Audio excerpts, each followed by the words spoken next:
Hey, howdy, everybody. The eagle-eyed among you will have noticed I'm wearing a cowboy hat today. And you'd be like, Shane, why are you wearing that hat? Well, I'll tell you, because today I want to talk to you guys about Bass Reeves, one of the most prolific lawmen of the entire Wild West, an all-around fucking American badass. Now, there's a very particular reason you haven't heard of him, despite him being one of the most important heroes of the entire Wild West. And I will give you 3 guesses to guess this very American reason you haven't heard of. I'm just kidding. It's because he's black. Yeah, so despite killing 14 outlaws that we know of, including many other gunfights, and arresting 3,000 felons, you've probably never heard of him, which is unfortunate. Can we get a photo of Bass in here? There he is. Terrifying. I remember once when I was young, some old guy told me that John Wayne was the epitome of manliness. And it's like, okay, is he though? Because Bass Reeves would use John Wayne's head as a fucking basketball while it's still attached to his body. So Bass Reeves was born into slavery. He was owned by a man named Colonel George Reeves. He was a colonel in the Confederate military who brought Bass with him to Civil War battles. Now, it's unclear at what point during the Civil War this happened, but Bass won his freedom. Now, you may be asking, well, how did Bass Reeves win his freedom when he was in the South, owned by a colonel during the Civil War? Oh, well, only in the most badass fucking cowboy way humanly possible. By punching out his owner during a card game and then escaping through the South during the Civil War and making it to the Indian territories, okay? That's right. Bass Reeves did the most American thing possible and punched a slave owner unconscious and was like, oh, you're a fucking bitch, I'm free now. United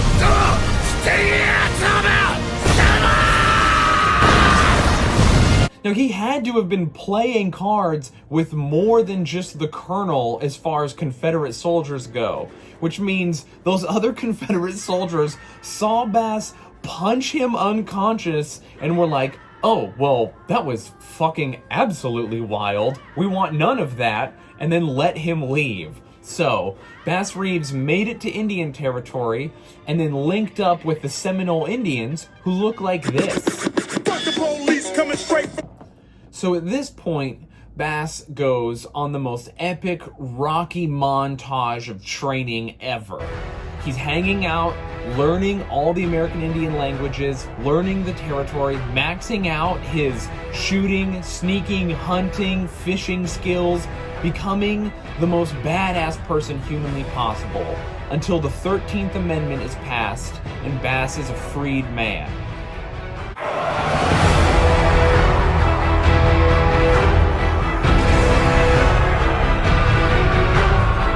Alright, quick side note, just so we all feel really good about it. I read this and I loved this fact. Colonel George Reeves, who owned Bass Reeves, later died of rabies. Welcome to the resistance, squirrels. Alright, so now Bass Reeves is free and he decides to move to Arkansas and start a farm. He meets a woman from Texas there named Nellie Jelly. Now, besides having a name that's kind of hard to say, Nellie Jelly also apparently had some serious wop, because they had 11 kids together, alright? That's, I'm just gonna say it, too many kids. People in the Wild West, they were fucking, besides the point. But at this point, a guy named James F. Fagan was hiring U.S. Marshals to patrol the Indian territories and states.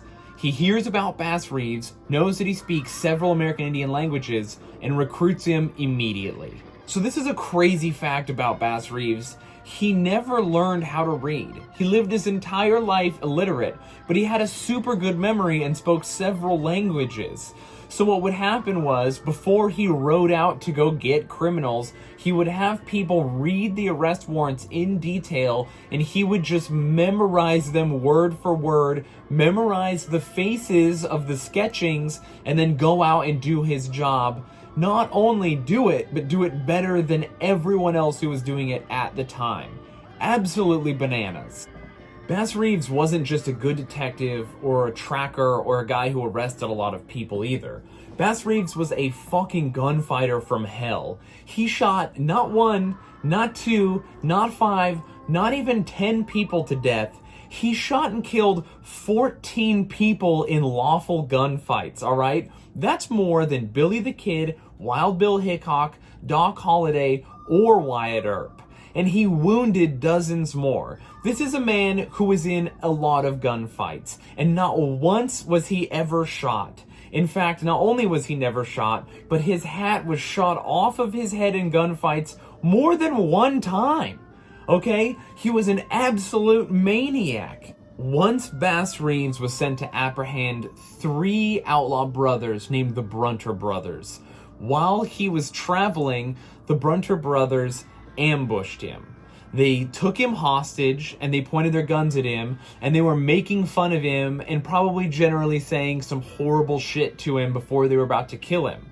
He stayed calm, was off of his horse, and said, "Hey, do you know what date it is?" And they were like, "What do you mean the date?" And he goes, "Oh, I have to date my arrest papers for the day I arrest you. I just need to know what day it is." And they all started laughing super hard while this was all going on.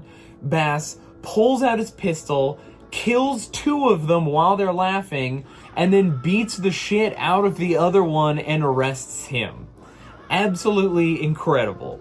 Bass Reeves was also the only person to ever apprehend Belle Starr, who was the bandit queen of Dallas, who had a 16-year-long horse thievery and stagecoach robbery career. He was the only guy to ever do it. I can only imagine she saw him and just gave up.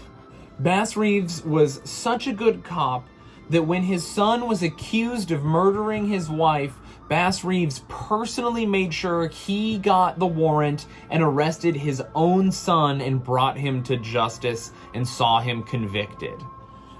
I can't understate how terrifying this guy was. Bass Reeves fucked so much shit up all around the Indian territories in Arkansas and Oklahoma that once a guy named McIntosh set his wife on fire. Okay? She survived, thankfully. But he obviously was like, "Oh, I've done a horrible crime," and he went to escape.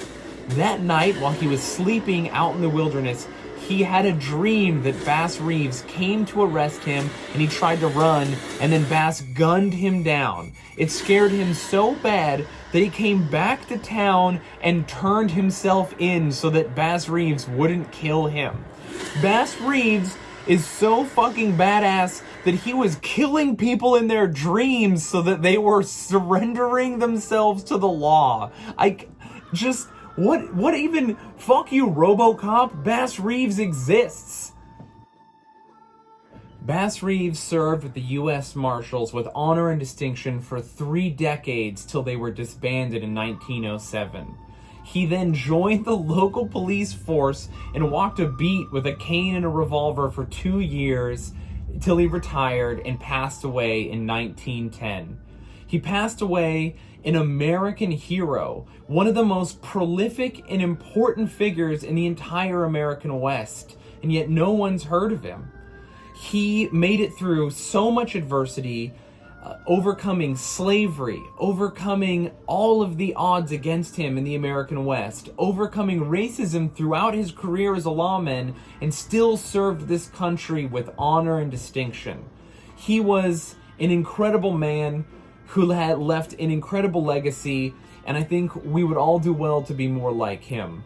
I hope you enjoyed learning about him. I don't know how funny this was, but Bass Reeves fires me the fuck up, so we should all be more like Bass. Take it easy.